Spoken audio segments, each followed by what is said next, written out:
We're out here in the shop with Brandon, and Monday night, and we got the Can-Am Renegade 1000 out. This is going to be the one that he races this weekend in our local series in FTR, Florida Trail Riders. It will be the first race of the season this weekend, September 18th. The 850 that we raced at West Virginia is sitting right here. He has washed and pressure cleaned it one time. The plastics has got to be removed. He did remove the tires and wheels, but the plastics has got to be taken off, and quite a bit more things, the footwells, all that kind of stuff, to actually get pressure washed again. So but he just pressure washed it yesterday, just knock all the mud off. We did get some damage, some damage there from possibly a rock, something like that, at West Virginia. So so anyway, this quad is going to sit for a couple days as we turn our attention to this one.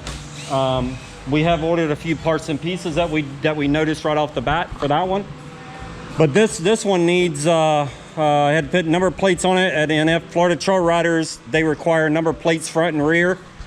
Although you guys can see that we have not changed the decals yet. From we got this from a very good friend of ours, Michael, and he raced it in GNCC in the pro class.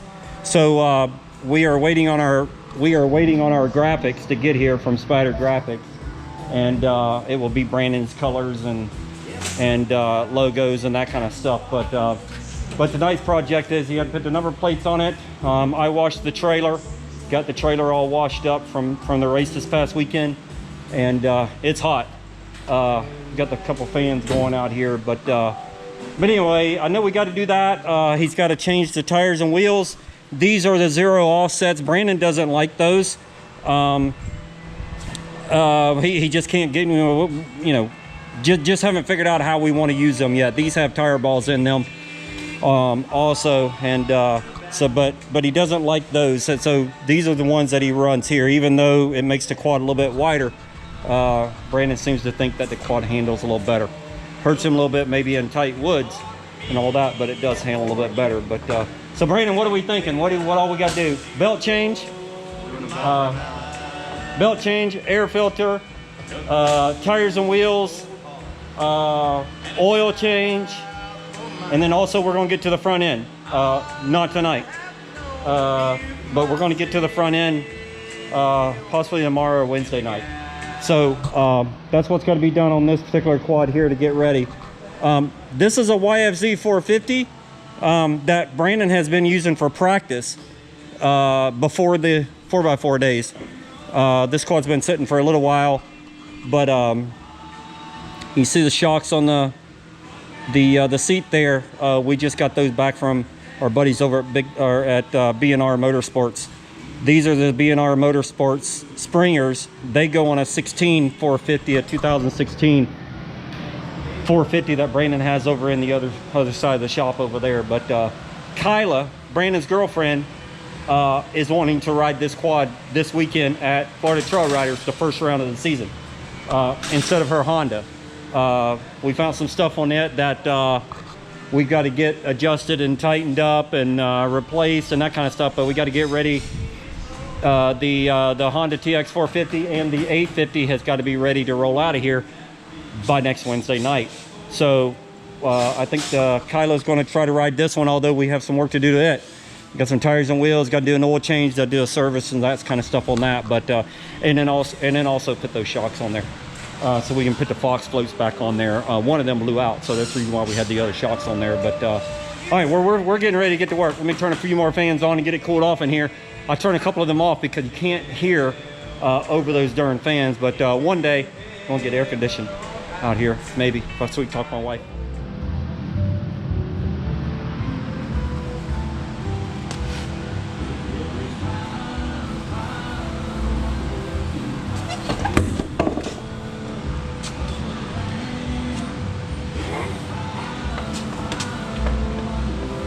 Let me help you, buddy. Yeah. This is Colin Lay. His dad is over there working on his ATV. He's got a brand new DRR over there. He's going to race this weekend. But I've asked Colin to remove the Kaiser wheels off the 850 that Brandon practices on. Here, hang on a minute, buddy. So what you gotta do is you just gotta line your lugs up, right? So you see your lugs? Line your lugs there. Pick up on it. Help me pick up on it. Here, hold the camera for me. You'll see, you gotta pick it up. I know it's a little bit heavy. And you gotta line it up. Just like that. So what do you think, Colin? Gonna be your first race this weekend on the brand new DR. You rode it a little bit yesterday. We picked it up from West Virginia. It'd be the first race that you race on it. Yeah. So what are you thinking? I'm thinking we're just gonna have a good time. Are you ready? Roll? Yeah. Did you like it when you rode it yesterday? Yes, sir. You liked it? All right, well I'm excited to watch you race it. It's all completely brand new engine, chassis all gusseted, powder coated, pretty much everything's new on it, so right? Yes, sir. And you're going to be in Super Pee Wee B, yep. So got some fast kids in that group, and a lot of kids. There's a lot of kids in that class, right? So you're ready to go. But anyway, he comes over and he helps Brandon work on the ATVs while me and his dad wrench on his quad. All right, so Brandon, I've been working on the 850. I'm sorry, on 1000, but Brandon corrected me. Got the belt changed, and got to put the footwell back on there, and then also we're changing the tires out because Brandon doesn't like the zero offset wheels. Cullen has taken the wheels off the 850 that we've been running. It's got the Kaiser wheels on there. We're contemplating putting a brand new set of tires on those wheels and putting them on the 1000. We don't know exactly yet. So but what else we got left going on? Looks like you've got the bike all cleaned up and all ready to go. Washed it up. Got the number plates on it. Number plates are on it. Gotta take So, over these, but yep, got the number. This is Michael's old number. We got to take those. FTR is real stickler about numbers. We have a what's it called? I can't think of the scoring, but they just went to a new system. Anyway, they score us off of the visor. There's a transponder that goes on the visor, unlike GNCC. GNCC's got the little square ones. In FTR, there's a little thing that a barcode that goes across your visor. Although they use the numbers for backup scoring, so we can't. And plus, it's very important to have the correct number, color, and also the background. So Brandon is white background, black numbers with an X. That indicates that he is quad utility. And we're just here getting it ready. He's also going to race this weekend at the first FTR race this weekend, September 18th. So his dad and I are just here buttoning up some things, changing a few little things, some wiring and some fuel lines. And over there we've got a brake pedal issue where the brake pedal's too far up, so we're trying to remove that and get that corrected. But this is going to be Cullen Lay. He'll be in Super Pee Wee B. He was the one that was over there changing tires for Brandon on his Can-Am. But we're going to try to get this thing all wrapped up for him so he can do a little bit of testing on it this week.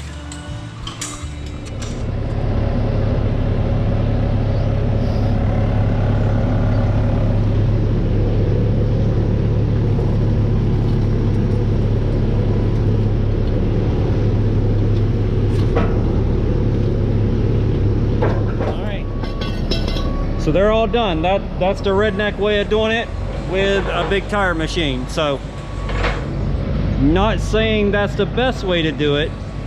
I'm saying that's the way we do it and get it done. So not sure. I'd like to, you guys do it a little bit different way. I'd like to have your comments. Maybe show me some ways that you guys do it. But these things are a bear. Anybody that knows that's ever did them knows that they're no joke. And then so now we got I carried one in here, so we get it down to where then we got to clean this up. But then these are the bead rings that go here, and then we got to clean all these bolts up and put anti-seize on them, and then those bolts will go into here. And then what happens is this ring pinches the bead against a tire. So even if you have a flat, even if you have a flat, the tire won't roll off the wheel, so to speak. So in our kind of racing, in XC racing, woods racing in general, we hate to drive to, for instance, next weekend to Ohio, have a flat and take us out of the race. That's not cool. So that's the reason why we run the tire inflation system.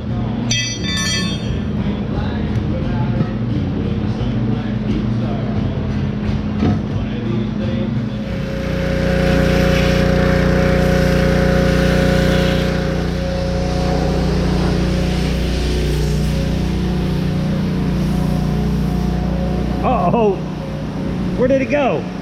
Where'd it go? Uh-oh, there you go. There it is.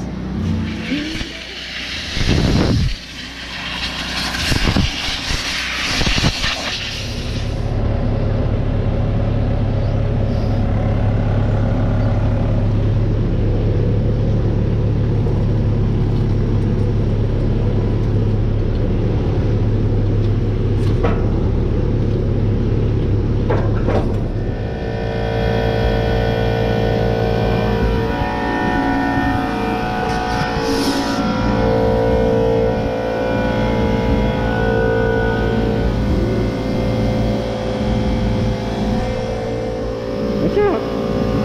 Go it, girl.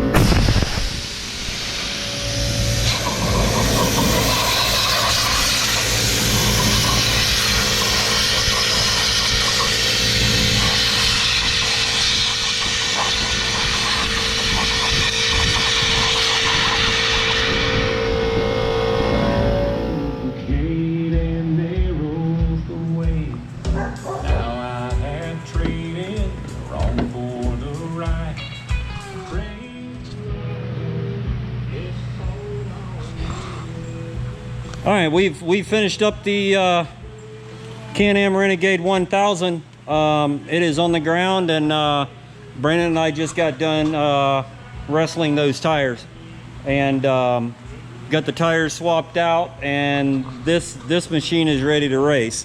We're going to shine it up and do all that kind of stuff, but other than that, we are ready to go FTR racing. It is now Wednesday night, pretty late, but everything's complete. So we're not leaving till Saturday morning. This is not a camping thing for us this weekend. The race is only about 30 minutes north of here, which is one of our closest ones. So this race we'll just drive over early Saturday morning. Kylo's four-wheeler not quite finished, but almost. That won't take very long, so we're going to finish that up tomorrow night and start gathering things up and putting in the trailer so we can be ready to go early Saturday morning. So what do you think about it all, Brandon? The tires actually weren't too bad. Yeah, really? They weren't that much. Well, we had a good tire machine. Yeah, we had a good tire machine, and Yep. the spines were already in the tires, so That helped out a lot. that made it a lot simpler for us. The hardest part was probably putting the wheels in the spines, but besides that, it wasn't too complicated. Right, Not like doing a full tire spine. right. Those aren't no joke. No, Yeah. not very fun. Yeah, you Putting have the to- spines in the tires is honestly the hardest part. It's almost like wrestling a pig. Yep. Yeah. About the time you think that you've got that sucker in, it'll take off on you, and we will probably be doing some videos at some point getting Eventually us doing we will that. be doing those, We so. got lucky this time. We didn't have to do that. Yep. So essentially, these spines are already in these tires because we had placed them in there on those skinnier wheels. All we did is just mainly pull the tire and spine off those skinny wheels, put them on the wider wheels, is all we did. So. And we it are did- deciding to run these tires this weekend instead of keeping them for next weekend, just because we just want to get a race up under them. Yeah. Essentially, that's all we want. So. They've actually been in those wheels for a while, and they've been squished really tight. We were not able to do it with our tire machine. We ended up having to take these tires uptown. Yeah, and this guy had some massive press that he ended up pressing them down for us and bolting them all together. Just because the wheels were skinny, and he was compressing anyway. We couldn't do it. So what Brandon is saying is, instead of putting these are the tires and wheels and spines that he'll be running on the 850 in Ohio next weekend. Not this weekend, next weekend. They're brand new tires. Literally, they got minutes on them. brand new spines. And brand new tire spines. So what we decided was, let's go ahead and run them this weekend, FTR in the sand. Not gonna hurt the tires, of course, because it's sandy. Just to make sure there's nothing crazy with those spines, because they've been squished together. So we're pretty much just wanting to soften them up a little bit, just to get them ready for GNCC. We just want to make sure they're not out of round and that kind of stuff. You know what I mean? So, and probably not. You know, it's just us. You know, we just want to make sure. We don't want to drive all the way to Ohio and then you have a problem on the first, 2 miles into the track. FTR, they do give us 1 practice lap. In GNCC, 0 practice laps. So we've got to be ready. When we leave here to go GNCC racing, we've got to be ready. There is nothing left unturned on the 4-wheeler. At least FTR this weekend, we get 1 lap of practice, 1 lap only. In case there is something with the machine that we need to correct or whatever, we still have an opportunity before the race. And we do plan on changing the packing up on the front end as well. We haven't looked at the adjustable A-arms yet, we just haven't had time, but the suspension part of it, we are going to plan on trying to fix the packing up going into the corners. And then, and that's shock. And then we had talked to James from this weekend and talked to the B&R guys this weekend. So we're trying to get some ideas on the adjustability on these particular A-arms on the 1000. As far as camber and then caster is what we're looking for. And it causes the quad to dive in and turn at different angles, and it puts the tire at different angles to be able to grab the sand and dirt. So that's what Brandon's talking about. This is the one that we've been still having some issues with the turning. And on the 850 over there, it is stock geometry, stock A-arms, it's non-adjustable. Not saying that's correct by any means, but we feel like there's something wrong with this one. This is the one we've been working extensively on. So Brandon, what do you think? We're about ready to close out and go inside. Yep, ready to go. All right, so we're about ready to close out, and as always, guys, we want to appreciate the comments, and we've been getting some direct messages, and I really appreciate that. It makes us feel good that somebody's watching. Yep. And makes most us of really want to do it. Motivates us. Yeah, and most of the comments has been positive, or all of the comments have been positive. So I did run into a fan this weekend at Ohio, or at West Virginia. I was walking back. Brandon had made it on the podium, and I was walking back with the camera in my hand, just holding it down with I think your helmet or something with my hand. And a guy pulls up with his kid on the back of an ATV and says, "Hey, I recognize you from the video." Anyway, that's important to us, and it makes us feel good that somebody's watching and all that kind of stuff. But we're going to continue as long as people keep watching and commenting and sharing our video. We're going to continue doing this. You know what I mean? It's hard work, yes. Okay, don't let nobody fool you. But there's a lot of people out there just like us doing the same thing in the shop. Also, the difference in us and them is we're videotaping it. Okay, so there's a lot of hard work goes into this kind of racing, and especially to be successful. And there's a lot of guys in this country and that race our series that don't mind putting in the work either. So all we're doing is just documenting it, and we want to share it with you guys. And sometimes what we do is not always correct. We are not saying that a bit. And we are trying to correct things. But anyway, I just wanted to tell you guys we appreciate you guys watching the video, and like, comment, and share our video, and we would certainly appreciate that. And thank you so much. Until next time, we'll see you guys. Thank you.